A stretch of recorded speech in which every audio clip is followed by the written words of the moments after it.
ان کا عقیدہ یہ تھا کہ خدا کو یاد کیا جائے کیونکہ وہ وحدہ لا شریک ہے۔ اس محبت کا مقصد اللہ کی خوشنودی حاصل کرنا ہو، اللہ کا دیدار کرنا ہو۔ آپ ہمیشہ روتی تھیں، فرمایا کرتی تھی کہ میں نے صرف اللہ سے محبت کی ہے، ڈرتی ہوں کہ مرتے وقت آواز نہ آئے کہ رابعہ تو ہمارے لائق نہیں۔ وہ ہمیشہ خردور کمبل کا کرتا پہنتی تھیں اور وصیت فرماتی تھی کہ مرنے کے بعد اسی میں دفن کی جاؤں۔ ان کے انتقال کے بعد ایک خاتون نے انہیں خواب میں دیکھا کہ بہت ہی قیمتی ریشمی کرتا پہنی ہوئی تھی۔ خاتون نے سوال کیا کہ کمبل کا کرتا کہاں گیا، تو کہنے لگے کہ رحمان نے اس کرتے کے بدلے میں یہ کرتا عطا فرمایا ہے۔ اس عورت نے کہا کہ قرب الہی کا کوئی طریقہ بتا دیں، تو کہنے لگے کہ قرب الہی کے لیے یاد الہی سے بہتر کوئی چیز نہیں۔ اکثر وہ اشعار پڑھا کرتی تھیں جن کا ترجمہ کچھ یوں ہے: اے میرے آقا، بندے قربتوں میں تیرا قرب ڈھونڈتے ہیں، تیری عصمت کی گیت سمندر میں مچھلیاں گاتی ہیں، اور تیرے مقدس جلال کی وجہ سے موجیں ایک دوسرے سے ٹکراتی ہیں۔ دن کی روشنی، رات کی تاریکی، گھومنے والے آسمان، منور چاند، چمکتے ستارے، سب تیرے سامنے سجدے کرتے ہیں، اور ہر چیز ایک اندازے کے مطابق ہے، کیونکہ تو غنی اور قہار ہے۔ وہ اپنی دعائیں اپنے اشعار کے ذریعے سے بیان کرتی تھیں۔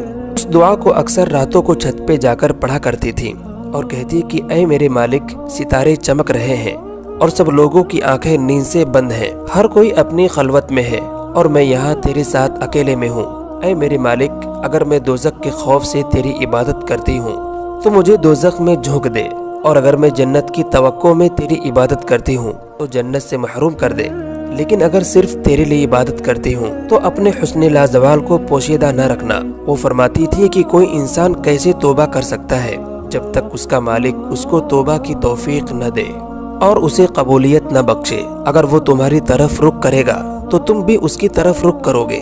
دل کو قابو میں رکھنا اور اختیار ہونے پر ناجائز خواہشوں سے رک جانا مردانگی ہے۔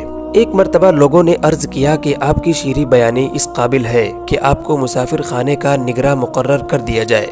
فرمایا کہ میں خود ہی اپنے مسافر خانے کی محافظ ہوں، کیونکہ جو کچھ میرے اندر ہے اسے باہر نکال دیتی ہوں، اور جو میرے باہر ہے اسے اندر جانے نہیں دیتی۔ اس لیے مجھے کسی کے آمد و رفت سے کوئی سروکار نہیں، کیونکہ قلب کی نگہبان ہوں، خاکی جسم کی نہیں۔ ایک مرتبہ آپ سے سوال کیا گیا کہ آپ ابلیس کو دشمن تصور کرتی ہیں؟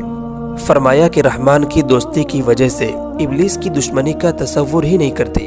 عالم خواب میں آپ صلی اللہ علیہ وسلم نے آپ سے فرمایا کہ کیا تو مجھے محبوب رکھتی ہے؟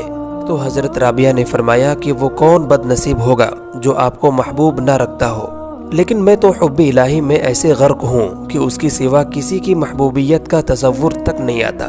یہی وجہ ہے کہ میں کسی کی محبوبیت کا احساس تک باقی نہیں رکھتی۔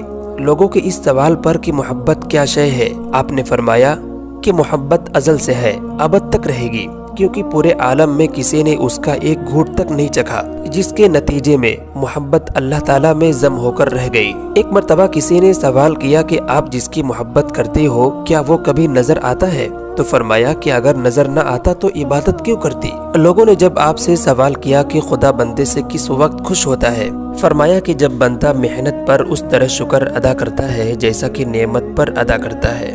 آپ اکثر فرمایا کرتی تھیں کہ صرف زبانی توبہ جھوٹے لوگوں کا فعل ہے، کیونکہ اگر سچے دل کے ساتھ توبہ کی جائے تو دوبارہ کبھی توبہ کی نوبت ہی پیش نہ آئے۔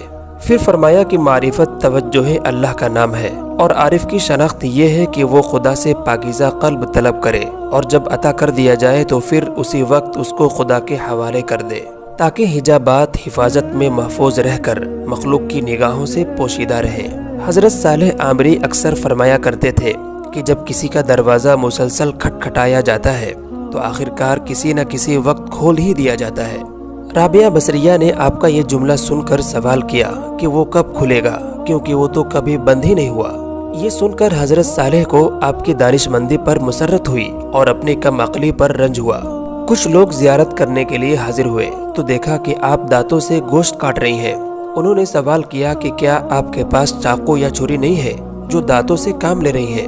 فرمایا اس خوف سے چاقو چھری نہیں رکھتی کہ کہیں میرے اور میرے محبوب کے رشتے کو منقطع نہ کر دے۔ ایک مرتبہ آپ نے مسلسل 7 شب و روز روزہ رکھے اور شب میں قطعاً آرام نہیں کیا، لیکن جب 8ویں دن بھوک کی شدت سے نفس نے فریاد کی کہ مجھے کب تک اذیت دوگی؟ تو اسی وقت ایک شخص کھانے کی کوئی شے پیالے میں لے کر حاضر ہوا۔ آپ لے کر شمع روشن کرنے اٹھی، اسی وقت گر کر ٹوٹ گیا۔ اس وقت ایک آہ بھر کر اللہ سے فریاد کی کہ میرے ساتھ یہ کیا معاملہ کیا جا رہا ہے۔ ندا آئی کہ اگر دنیاوی نعمتوں کی طلبگار ہو تو ہم عطا کیے دیتے ہیں، لیکن اس کے عوض میں اپنا درد قلب سے نکال لیں گے، اس لیے کہ ہمارا غم اور غم روزگار کا ایک قلب میں رہنا ممکن نہیں ہے۔ یہ ندا سنتے ہی دامن امید چھوڑ کر اپنا دل دنیا کی محبت سے اس طرح خالی کر دیا کہ جس طرح موت کے وقت مرنے والا امید زندگی ترک کر کے قلب کو دنیاوی تصورات سے خالی کر دیتا ہے۔ اس کے بعد آپ دنیا سے اس طرح کنارہ کش ہو گئیں کہ آپ ہر صبح یہ دعا کرتی تھیں کہ اے اللہ مجھے اپنی جانب اس طرح متوجہ فرما لے کہ اہل جہاں مجھے تیرے سوا کسی کام میں مشغول نہ دیکھیں۔ حضرت عبد الواحد عامری بیان کرتے تھے، ایک مرتبہ میں اور حضرت سفیان ثوری حضرت رابعہ کے مزاج پرسی کے لیے حاضر ہوئے تو لب کشائی کی ہمت ہی نہیں ہو رہی تھی۔ حضرت رابعہ نے فرمایا کہ کچھ گفتگو کیجیے، تو ہم دونوں نے عرض کیا کہ اللہ آپ کا مرض دور فرمائے۔ رابعہ نے عرض کیا کہ اللہ تعالیٰ آپ کا مرض دور فرمائے، اور میں اس عطا کردہ کرشمے کا شکوہ کیسے کر سکتی ہوں، کیونکہ یہ کسی دوست کے لیے بھی مناسب نہیں ہے کہ رضائے دوست کی مخالفت کرے۔ پھر حضرت سفیان نے پوچھا کہ آپ کو کسی شے کی خواہش ہے؟ فرمایا کہ تم صاحب معرفت ہو کر ایسا سوال کرتے ہو۔ فرمایا کہ بصرہ میں کھجور کی موجودگی کے باوجود 12 سال سے کچھ کھانے کی خواہش ہے، لیکن میں نے محض اس لیے نہیں چکھی کہ بندے کو اپنی مرضی کے مطابق کوئی کام نہیں کرنا چاہیے، کیونکہ رضائے الہی کے خلاف کام کرنا کفر کے ہم معنی ہے۔ پھر حضرت سفیان نے اپنی دعا کی درخواست کی تو فرمایا کہ اگر تمہارے اندر حب دنیا نہ ہوتی تو نیکی کا مجسمہ ہوتے۔ انہوں نے عرض کیا کہ یہ کیا فرما رہی ہیں؟ آپ نے فرمایا کہ سچ کہہ رہی ہوں، کیونکہ اگر ایسا نہ ہوتا تو تم کم عقل باتیں نہ کرتے، اس لیے کہ جب تمہیں علم ہے کہ یہ دنیا فانی ہے اور فانی شے کی ہر شے فانی ہوتی ہے، اس کے باوجود تم نے یہ سوال کیا کہ آپ کو کوئی شے کی خواہش ہے۔